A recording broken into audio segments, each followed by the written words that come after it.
What's up you guys, and welcome back to the Prime Vanguard channel. Today I'm going to be doing a feature of my Magnolia deck profile on my channel. Now as you guys know, I am a huge Magnolia fan. I've always enjoyed the archetype since release in the Overdress series.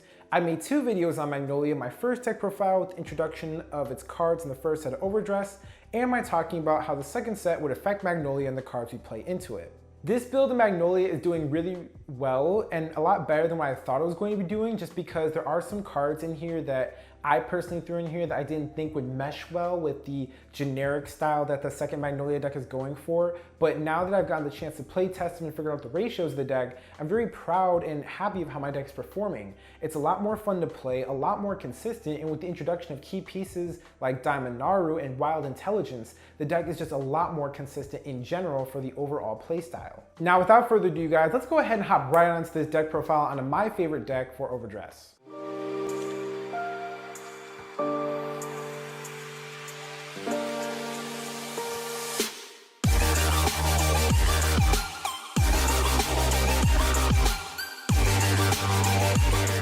I'm going to go ahead and get my deck profile started off. I'm going to showcase my ride deck for my new Magnolia build, and I'm currently sticking with the generic Magnolia line. I do feel like for my playstyle and the way that I built the deck, this is the most fitting to what I want to do. I do like Magical Magnolia and I like Rancor Chain and Black Tier Husk Dragon for the extra card advantage, but with the addition of all the new cards into the deck, advantage hasn't been so much of an issue. I care more about the extra board and the extra field because my cards are more about lasting on the board while they're placed. So having all the extra card advantage at the beginning, it's cool and all, but I prefer this playstyle instead. Also because I'm not playing as many orders in the deck as I used to before. Now showcasing my main deck, I played 3 copies of Sylvan Beast Magnolia. Sylvan Beast Magnolia has just gotten so much better. This deck is a lot more fun to play, and his additional attack ability is extremely helpful to the deck, and it's a lot easier to achieve now, and there are better targets for what you can do.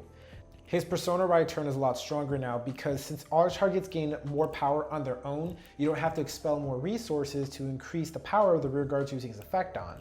It makes your Persona Ride turns a lot better too, also not just from their own power increase and the expelling of cards, but you can also control and manipulate how you want to place your board around the cards, so that this way the cards you have in the back row can be the ones that you want to, and over time you can keep it changing with some of the other cards that we have in the deck. For my last grade 3, I'm playing 2 copies of Sylvan Beast Elrante.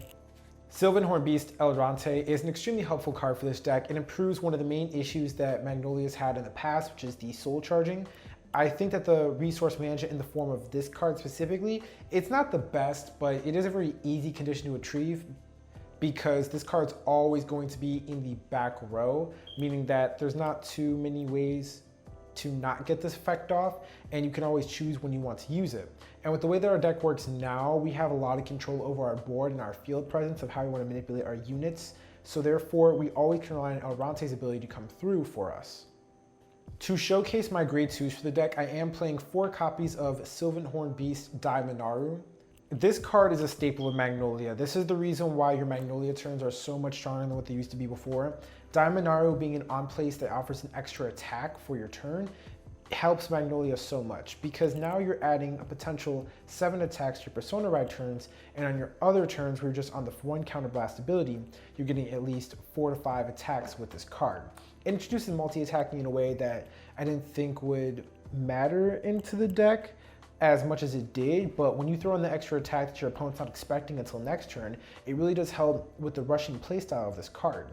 This card also is one of the units in the deck that can power itself up via its own effect, meaning it's another reason why we don't have to expel as many resources to power up our rear guards to hit our opponent's cards. You definitely want to max out 4 copies of the card for the deck. It's extremely important that you do. This is how Magnolia's offense has gotten so much better in this format of Overdress.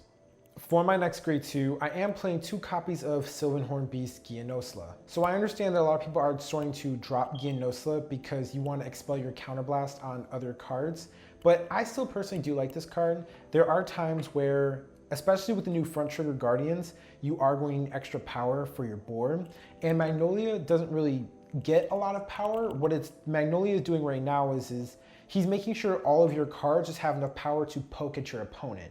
And that's just really where the deck got a lot more consistent with its own strategy, as a lot of your cards, they gain power via their own effects, but none of them are hitting magical numbers because everybody's attacking even from the back row. Because most of your cards are not going to boost in attacks if you want to attack with them instead, so a lot of these cards are just hitting poking level of power. However, with Sylvan Hornbeastie and No Slow, we can make one of our attacks actually scary because you're going to add his power to something else. And because the other card probably will have its own effect to power itself up, that means that you at least get potentially one big attack for your turn. To showcase my grade 1s, I am playing 3 copies of Sylvan Hornbeast Kocy. Originally, I did not see the purpose in this card because it's just a 15k vanilla that you call it out to the back row to attack with later with Magnolia, pretty much hitting 20k numbers on its own. However, with the modern support of the deck and the fact that this card is just a 15k attacker on its own, it actually does become sort of a relevant vanilla because its power, when you combine it with other effects, can become really huge on its own. Most of your cards are going to be swinging around 15k, and that's that poking level of power I was speaking about earlier, but Kocy is one of the few cards in the deck that can make a huge attack with the effects of bonuses.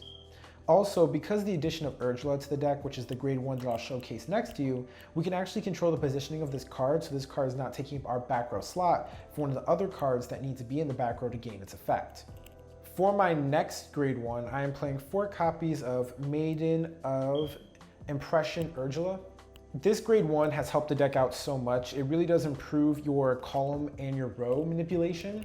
This is one of the cards that supports Kocy, Elrante, Daimainaru, as this allows you to manipulate and control your board even while your card's already unplaced. Because a lot of the cards in Overdress right now are good when they are placed, so sometimes you want to manipulate where they're going to go to make room for the new cards, and with cards like Kocy and Elrante that need to be in specific areas to gain their full effects or just fulfill their full potential, then Urjula can help control that. The protection effect of this card is also good too. It really does hurt your prison opponent because they can't target the cards in the front row, and a lot of their new prison cards do focus on front row targeting. And when they do get cards that they can get in the back row, you can simply just call it out from their own prison to get them out and then bring it back, and then it sets the whole condition up again. It really is cool to have this little nice horn protection as well as board control in this card. This is one of the unique cards for Overdress that I really do like that does help Magnolia out a lot. 4 copies of the Sentinel. That is it for my unit cards. I'm gonna go ahead and showcase my order cards now. So the most important card in the deck, I would say is the MVP, is Wild Intelligence. Wild Intelligence helps the deck so much. This card essentially is better than all the other Revival from Drop Zone cards we've had in the past. For 1 Counterblast and just being on Magnolia, you get 2 cards back from your Drop Zone because you're going to mill 3 and then call 2 from the Drop Zone. That's got to be shorter than Magnolia. But you're never going to use this card when you're not on Magnolia, so you're always going to get back any cards that you want. This card gives you free board power, empowering. It also is a cheap card to play. You can easily get the resource back for this, and you just want to see 4 of it because you want to be able to use this card as many times as possible to recur the cards that you had prior.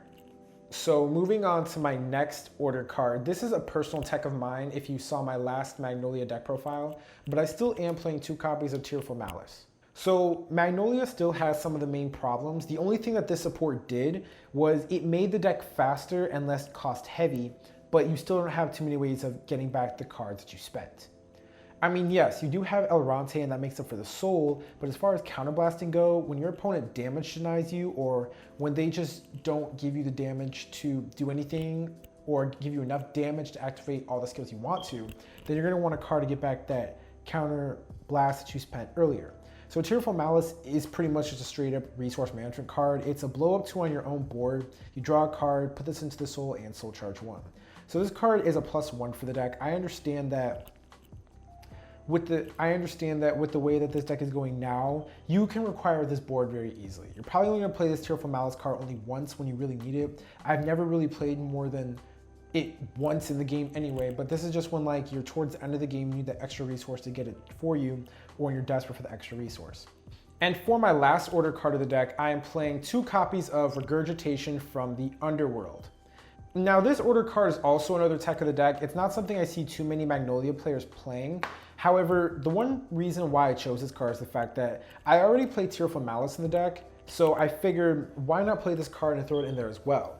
This card is a retire unit and then call something back from a drop, so that's the same grade as this card. We don't play Alchemagic in this deck because we are Magnolia, so we don't get to call 2 cards back, but this essentially is a better version of the grade 2 that was the on-place card that pretty much did the same thing, but gave power. I don't really care about the extra power. The retire does matter because it is a pinpoint retire, and there are key pieces on your opponent's board that you do want to get rid of. In the Virena match, if you want to get rid of their Virenas, Cardinal has some cards on the board they want to keep. So does Prism. They have some cards in the field that they want to keep. Cardinal Orphis, if they want to play that bird that lets you retire something, then you're gonna want to blow that up because you want to keep having your own stuff retired, not from your own effects. That was it for the main deck. I'm going to go ahead and showcase my triggers now. I play 1 copy of Source Dragon Deity Blessings, Blessfavor, my Over trigger, 3 copies of Abyss Temptation, 4 copies of Jackalope, 4 copies of Polatter, and then last but not least, 4 copies of Sylvan Horned Beast, Zlatorog. Thank you so much, everybody. That is it for today's deck profile. If you guys enjoyed this deck profile, please let me know down in the comment section below, and do not forget to hit that thumbs up. It really does help the channel. Don't forget to hit the subscribe button and the notification bell to get notified about all my new posts coming out very soon.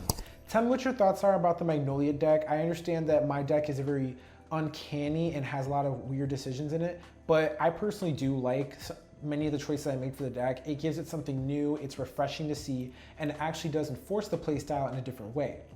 Don't forget to share this video with your friends if they're looking for a Magnolia deck profile to go off with as a template and build their own variation of it. That is all for today, guys. Peace.